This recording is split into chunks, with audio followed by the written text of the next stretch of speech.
সাধারণ সুজি দিয়ে তৈরি এই মজাদার বিস্কুট পিঠা বাইরে মুচমুচে আর ভেতরে নরম, খেতে একদম দারুণ। এর আগে আমি এই ধরনের একটি রেসিপি শেয়ার করেছিলাম, যেটা আপনারা অনেক বেশি পছন্দ করেছিলেন। তাই আজ আবারও নিয়ে এলাম আরও সহজ আর পারফেক্ট রেসিপি। ঘরের কম উপকরণেই বানানো যাবে, বিকেলে নাস্তা বা চায়ের সাথে একদম পারফেক্ট। চলুন তাহলে এই রেসিপিটা শুরু করা যাক।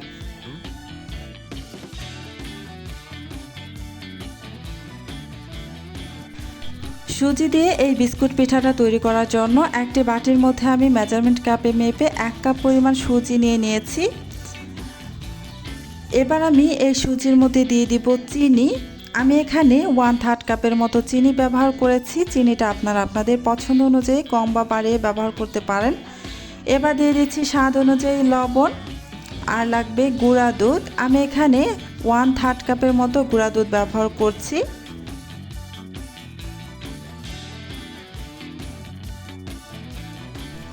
আরও একটি উপকরণ লাগবে, সেটা হচ্ছে ডিম। এখানে আমি একটি ডিম ভেঙে রেখেছিলাম, এই ডিমটা দিয়ে দিচ্ছি। এই ডিমটা কিন্তু আমার ফ্রিজে ছিল, আমি 30 মিনিট আগে বের করে রেখেছিলাম। আপনাদের ডিমও যদি ফ্রিজে থাকে তাহলে অবশ্যই 30 মিনিট আগে ফ্রিজ থেকে বের করে তারপর ব্যবহার করবেন। ডিমটা ভেঙে দেওয়ার পর এখন আমি সব কিছু একসাথে মেখে নিচ্ছি।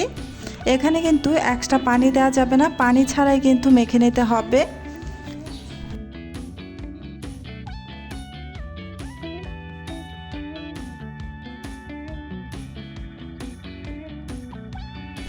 আমার ভিডিওটা যারা দেখছেন এখনও লাইক দেননি, প্লিজ আমার ভিডিওটাতে একটি লাইক দিয়ে দিবেন।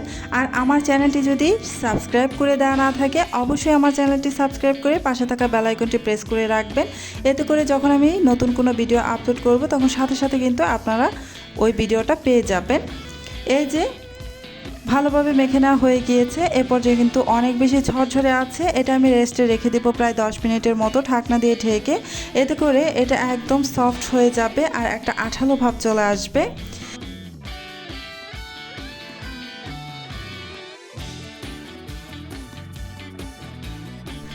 দশ মিনিট পর ঢাকনাটা আমি উঠিয়ে নিয়েছি। এবার আমি আপনাদের একটু দেখিয়ে দিচ্ছি এটা কেমন আঠালো একটা ভাব চলে এসেছে।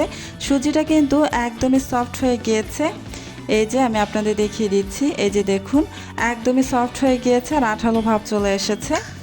এবার এই নাস্তাগুলো বানানোর পূর্বে এখানে আমি আরও একটি উপকরণ যোগ করে দিয়েছি, সেটা হচ্ছে বেকিং পাউডার। আমি 1 চা চামচের 3 ভাগের 1 ভাগ পরিমাণ বেকিং পাউডার দিয়ে দিলাম।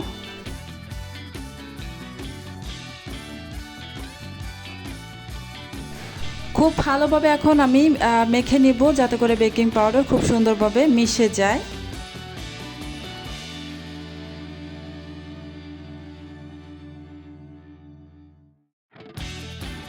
চুলায় আমি আগে থেকেই একটি প্যানের মধ্যে পর্যাপ্ত পরিমাণে সয়াবিন তেল দিয়ে গরম করে রেখেছিলাম।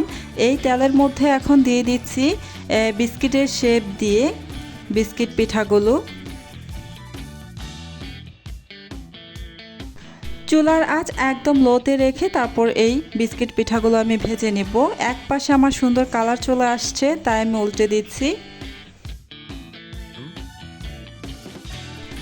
চুলার আঁচ একেবারে লো আঁচে রেখে তারপর এই বিস্কিট পিঠাগুলো ভাজতে হবে, তা না হলে কিন্তু এই বিস্কিট পিঠাগুলো খুব দ্রুত পুড়ে যেতে পারে।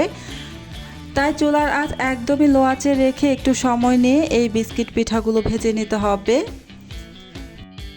খুবই অল্প উপকরণে আর বানানোর প্রসেসটা তো দেখলেনই, একদমই সহজ, যে কেউ এটা বানিয়ে নিতে পারবেন।